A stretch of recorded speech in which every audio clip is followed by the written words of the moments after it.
दोस्तों, दुनिया भर में आज तक कई सारे लोकप्रिय नेता हुए हैं जिनका काफी नाम हुआ है और जिन्हें जनता का प्यार भी खूब भर भर के मिला है। इन लोगों ने अपने देश और अपनी जनता के लिए काफी सारे काम भी किए हैं, जिसके कारण लोगों के दिलों में उनकी अलग ही इज्जत होती है। आज हम भी एक नेता के बारे में बात करने वाले हैं जिनका नाम तो काफी जाना माना था, मगर अपने अच्छे कामों के लिए नहीं बल्कि अपने कुख्यात कामों के लिए उनका नाम था एडोल्फ हिटलर। ये जर्मनी के एक तानाशाह थे जिन्होंने अपने समय में लोगों के अंदर अपना खौफ इस प्रकार डाला हुआ था कि लोग सिर्फ उनके नाम से ही कांप उठते थे। हिटलर का पूरा नाम एडोल्फ हिटलर था। नाजी दल, जिसका मूल नाम राष्ट्रीय समाजवादी जर्मन मजदूर दल था, का संस्थापक एडोल्फ हिटलर था। दोस्तों, हिटलर का जन्म ऑस्ट्रिया और बवेरिया की सीमा पर इन नदी के किनारे ब्रॉनी नामक गांव के एक मोची के घर हुआ था। उनकी जन्म तिथि है 20 अप्रैल 1879। हिटलर जब 4 साल का था तो एक चर्च के पादरी ने उसे डूबने से बचाया था। हिटलर नाजी पार्टी से जुड़ा था। 1933 में वो जर्मनी का चांसलर बना और इसके साथ ही उसकी ताकत बढ़ती गई। और दोस्तों, उसके बाद 1934 में वो जर्मनी का अधिनायक बना। 1933 से 1945 तक वो जर्मनी का तानाशाह बना रहा। पहले विश्व युद्ध में जर्मनी के अपमान का वो बदला लेना चाहता था। उसने 1 सितंबर 1939 को पोलैंड पर हमला करके यूरोप में दूसरा विश्व युद्ध शुरू कर दिया।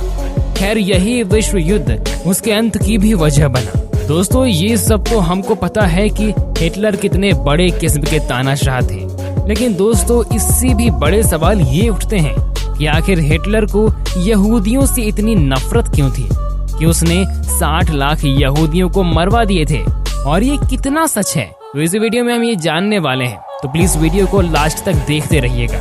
दोस्तों, सबसे पहले तो ये जान लिए कि यहूदी कौन थे।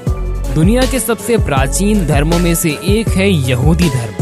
लगभग 4000 साल पुराना ये धर्म वर्तमान में इजराइल का राज धर्म है।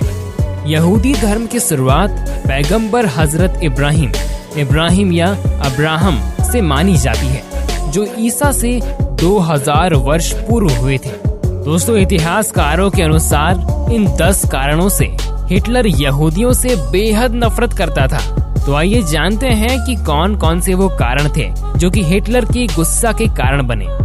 नंबर 1, यहूदी और साम्यवादी कम्युनिस्ट प्रभाव। उस समय अधिकतर जर्मन लोगों की विचारधारा बेहद संकुचित थी। हिटलर स्वयं साम्यवादी युद्ध सिद्धांतों के खिलाफ था, जो बहुत कुछ मार्कस और एंजल से प्रभावित थे। वो हर यहूदी को मार्कसवादी युद्ध नीति का प्रचारक मानता था। प्रथम विश्व युद्ध के बाद ऐसी अराजकता में जर्मन लोगों का आपस में बढ़ जाना हिटलर को जरा भी न भाया था। तो अब बात करते हैं दूसरे कारण की। नंबर 2, आर्थिक महामंदी। हिटलर आर्थिक मंदी के लिए यहूदियों को कसूरवार समझता था, क्योंकि उनका नियंत्रण कई जरूरी व्यवसाय और विशेष क्षेत्रों पर था। उसने अपने जर्मन देशवासियों को भड़काना शुरू किया। अमीर होने के कारण अधिकतर यहूदियों पर मंदी का कोई असर नहीं पड़ा था। यह अन्याय हिटलर को बर्दाश्त नहीं हुआ और उसने प्रतिशोध का मन बना लिया। नंबर 3, प्रथम विश्व युद्ध में हार। दोस्तों, ये हो सकता है सबसे बड़े कारणों में से एक जो कि हिटलर को इतना नफरत करने में मजबूर किया हो। 9 नवंबर, कैसे विश्व युद्ध बना होलोकॉस्ट का कारण। एक नव प्रकाशित पुस्तक के अनुसार हिटलर की यहूदियों के प्रति तीव्र घृणा की मुख्य वजह प्रथम विश्व युद्ध में जर्मनी की हार थी। लेखक जोशिम रीकर का दावा है कि हिटलर यहूदियों को जर्मनी की शर्मनाक हार के लिए दोषी मानता था। यही नहीं, राजतंत्र के खंडन और जर्मनी की बर्बादी का सारा दोष भी यहूदियों पर ही डाला गया था। नंबर 4, एंटीसेमिटिक साहित्य का दुष्प्रभाव। हिटलर बहुत पढ़ा लिखा नहीं था, लेकिन उसके विचार और क्रियाकलाप बहुत कुछ रूढ़िवादी एंटीसेमिटिक साहित्य से मिलती थी, जो उस समय ये पढ़ाया करता था कि यहूदी सभी तरह की बुराइयों के लिए जिम्मेदार थे। ऐसे ही कुछ लोगों और साहित्य से प्रभावित होकर वो ये मान बैठा था कि यहूदी मक्कार व अविश्वसनीय थे और जर्मन नागरिक कहलाने के बिल्कुल भी योग्य नहीं थे। नंबर 5, हिटलर का बचपन। साहित्यकारों और मानकों के बीच हिटलर और उसके परिवार के संबंध में टकराव होता ही रहा था। इतिहासकारों की माने तो हिटलर खुद एक यहूदी था, लेकिन उसकी मां ने कभी ये बात उसके सामने जाहिर नहीं किया था। एक का तो दावा ये है कि इस नफरत का जन्म हिटलर की दादी के देहांत के बाद हुआ, क्योंकि जिस डॉक्टर एडवर्ड ब्लोच ने उसका असफल इलाज किया था वो एक यहूदी था। एक स्रोत तो हिटलर के नाजायज जन्म की तरफ भी इशारा करता है, क्योंकि उसकी मां एक अमीर यहूदी परिवार में नौकरानी थी। ये भी कहा जाता है कि यहूदी परिवार के लिए काम करते हुए हिटलर को दुर्व्यवहार का सामना करना पड़ा था। नंबर 6, एक सिपाही के रूप में मानसिक हनन। स्रोतों के मुताबिक जर्मनी का चांसलर बनने से पूर्व हिटलर ने म्यूनिच जाकर जर्मन आर्मी में एक सिपाही के रूप में काम किया था। प्रथम विश्व युद्ध के दौरान उसके सिर पर गंभीर चोट आई थी। उसके बाद उसने आर्मी छोड़ दी और उसकी मानसिक हालत खराब होती चली गई। कई लोगों का तो ये भी मानना था कि उसके बाद से हिटलर में इंसानियत की हनन हो गई थी। नंबर 7, मास्टर रेस सिद्धांत। हिटलर ने मास्टर रेस सिद्धांत का आविष्कार किया था, जो पवित्रता के मायने बताता था।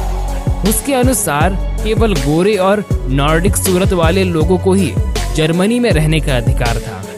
ऐसे लोगों की व्याख्या हिटलर ने आर्यनों के रूप में की थी, जिन्हें वो शुद्ध जर्मन कहता था। यहूदी हिटलर के लिए कीड़े मकोड़ों से बढ़कर नहीं थे। जो भी इस नाजी नीति के अनुरूप नहीं चलता उसे प्रताड़ना झेलनी पड़ती थी। हिटलर पूरी तरह से अपवित्र लोगों का जर्मनी से सफाया करना चाहता था। नंबर 8, यहूदी षड्यंत्र। हिटलर की अजीब सी धारणा थी कि यहूदी दुनिया पर अपना हक जमाना चाहते थे। इस बात का इशारा the protocols of the elders of Zion नामक सीक्रेट ज्यूइश हेडबुक में देखने को मिलता है। ये किताब पाठकों को यहूदी षड्यंत्र को आगे बढ़ाना सिखाती थी। कहा जाता है कि उस किताब का मूल ही नकली था और उसका जन्म यहूदी विरोधी प्रचार करने के लिए किया गया था। लेकिन हिटलर अपने समर्थकों को ये विश्वास दिलाने में सफल हो गया था कि जर्मनी की समृद्धि के लिए यहूदियों को मारना जरूरी था। असल में तो वो अपने मुताबिक समाज की रचना करना चाह रहा था। नंबर 9, अमीर यहूदियों से चिढ़। अधिकतर व्यवसायी यहूदी थे। उनका सभी उच्च आय से संबंधित कारोबार पर नियंत्रण था। वे केवल गोरे लोगों के योग्य समझे जाने वाले व्यवसाय ही करते थे। क्या सचमुच हिटलर को यहूदियों की संपन्नता से जलन थी? ये एक विवादास्पद मुद्दा है। इतिहासकारों के अनुसार इन 10 कारणों से हिटलर यहूदियों से बेहद नफरत करता था। नंबर 10, राजनीति और देशभक्ति। देशभक्ति जगाने के नाम पर नागरिकों की भावनाओं के साथ खेलना हिटलर के समय एक कुशल राजनीतिज्ञ चाल थी। हिटलर ने ये देखा था कैसे सत्ता यहूदियों का इस्तेमाल कर रही थी। उसने इसी कूटनीति का प्रयोग कर अपने राजनीतिक जीवन का मार्ग सुदृढ़ कर लिया। दोस्तों, वैसे तो बहुत सारे कारण हो सकते हैं और इसमें से हम अगर बात करने जाएं तो एक किताब लिखी जा सकती है, लेकिन ये था कुछ कारण जो कि हो सकता है हिटलर को यहूदियों से इतना नफरत करने में मजबूर किया हो। दोस्तों, उम्मीद करते हैं ये वीडियो आपको पसंद आया होगा। अगर ये वीडियो आपको पसंद आया हो तो प्लीज वीडियो को लाइक और शेयर जरूर कीजिए और ऐसे ही वीडियोस को देखने के लिए हमारे इस चैनल को सब्सक्राइब भी कीजिए। शुक्रिया।